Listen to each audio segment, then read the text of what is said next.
This is the Benefits Buzz Podcast, your weekly pulse on what's happening in the world of employee benefits.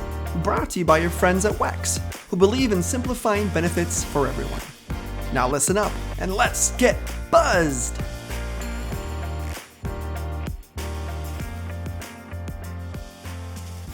Hey everyone, welcome to another episode of Benefits Buzz.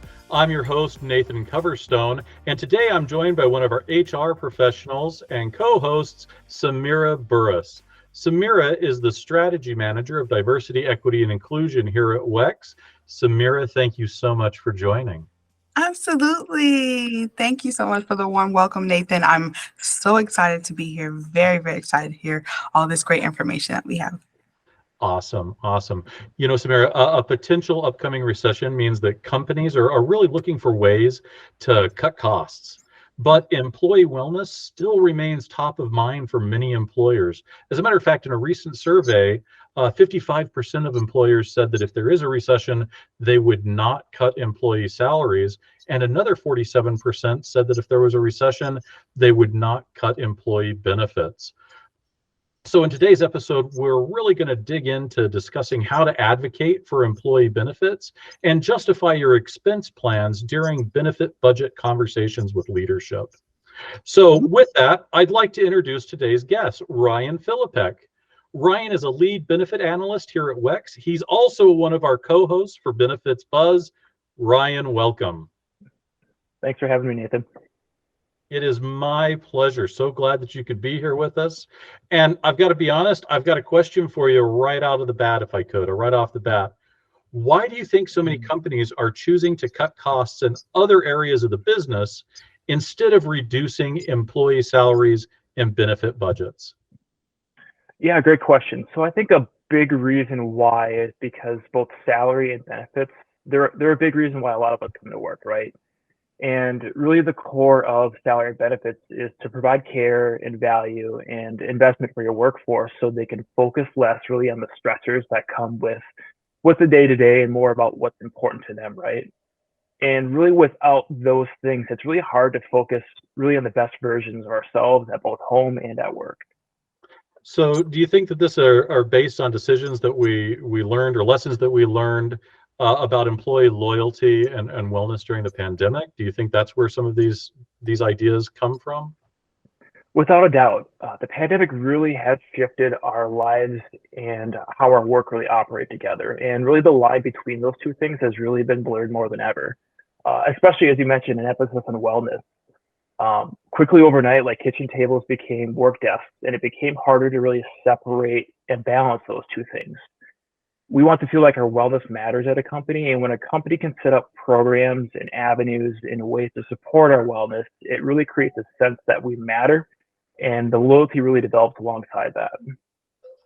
Okay, I appreciate that. So I know that budgeting conversations with your company's financial team and with your leadership team can be like just kind of intimidating, especially during difficult economic times. So what can you do ahead of time to kind of prepare for those conversations and achieve your successful outcome? Great question. A good start would be to kind of identify your benefit objectives and really the values of the company. And why that's important, what it does is create a long-term alignment of really where the company's at right now and where you want to be down the road as well. And a big foundational piece is making sure those two match. A good way also is really get feedback from your employees, figure out what benefits they're interested in. It provides an opportunity for them to have a voice on really what's important to them and really what matters and where there might be opportunities as well. Another good one as well is really kind of comparing your benefits package to your competitors. So collecting benchmark information really just helps ensure you're positioning yourself in the market and it keeps you updated on any trends that are happening out there. And then lastly, I'd say a big one is really showing return on investment, and not really just essentially the dollar amount or, hey, we're avoiding this cost because of this program, but also showing that opportunity where you're providing service that there is a gap occurring right now. That's really good feedback, Ryan. You know, obviously, anytime there's a recession, return on investment is incredibly important. So let's hypothetically say that a company's financial team or leadership does want to cut an employee benefits budget, how would you how would you suggest navigating or having those conversations with leadership successfully? Really great question. I would take the time to ask questions and get a deeper understanding into what's driving that ask and what is kind of the bigger picture behind it as well. Really what that does is provide just an understanding of what's going on, and just really helps you kind of come up with some next steps and maybe kind of vet potential solutions as well. And then provides an opportunity from like a benefit side to provide education to other stakeholders and really perspective from our area on how certain benefits kind of fit into a larger picture, the company culture, and really kind of being an employer of choice as well. So, Ryan, do you think that some employers have misconceptions about benefits costs?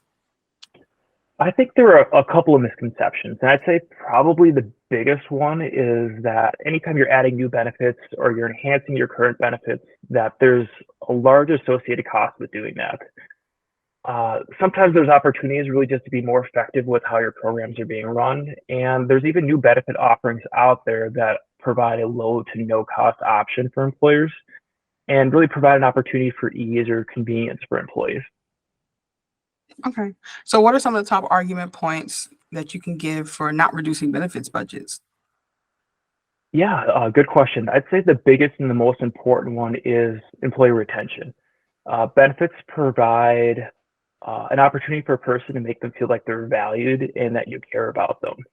And really in return, what that does, it provides just really greater job satisfaction and loyalty as well. Another one that's really important as well is it's attracting more talent. We've all heard about the competition for hiring, and providing a differentiation in what your offerings provide really just reinforces the message around being an employer that people want to work for. Mhm. Another good point is tied to both health and medical coverage, and really how this is necessary for employee wellness. I'm a firm believer in if you take care of your people, they'll take care of your mission, your values, and culture in return. And then finally, I'd say employee work-life balance. This really makes a person feel like what they've got going on in their life outside of work is important just as much as the work itself. Hmm. You know, Ryan, as a benefits analyst, I'm sure you've seen a lot of things, but could you share with us what some of the maybe negative ramifications of cutting employee benefits may be? A big one in my eyes would be your employee value proposition and your employer brand, and really why these really encompass why people are proud and motivated to work for you. They also provide the opportunity for you to have unique and diverse talent, and this really helps a company achieve some of their best results.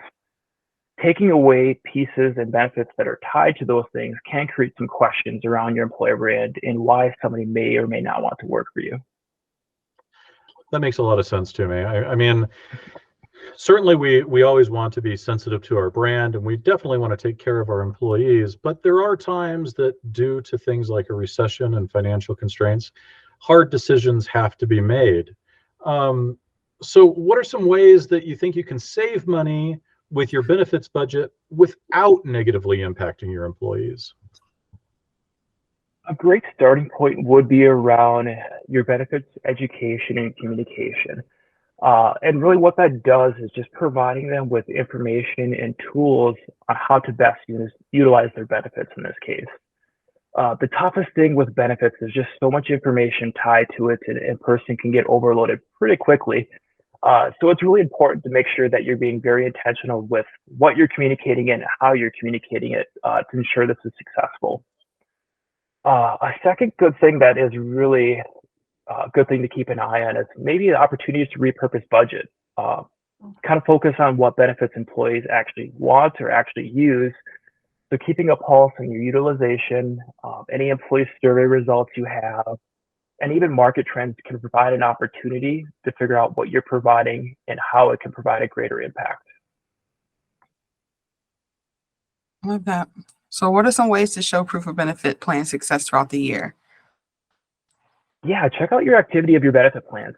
This really could be anything from like summarized claim activities. It could be online portal registrations. It can be how and what your benefits are being used for. and really the direction or trends that all these things are heading towards. And then taking all that and then kind of seeing if those pieces align with your original plan and your retention of the program that you're administering. Ryan, I love it. You always bring so many great ideas and great perspectives. And really, I really want to turn the time over this final piece to share any final thoughts that you think would benefit our audience with regard to budget conversations. Great question. I would say make sure you're keeping your stakeholders informed throughout the year. There's this just general association that renewal and open enrollment, it's really just this one time of the year type of deal, but it is an ongoing conversation. See how your budget is trending and how it's forecasting, and making sure you're keeping kind of the stakeholders updated, especially if there's anything like a mid-year change or something like that that could shift kind of that original game plan. Keep the stakeholders in the know and measure and check and measure and check. I love it. Well, I want to thank you, Ryan, for taking the time to be here with us today. And thank you, Samira, for being willing to co-host this episode of Benefits Buzz with me. And thank you to all of our listeners for tuning into today's episode. If you haven't already, please subscribe to Benefits Buzz and leave us a review. Thanks, everyone. Have a great day.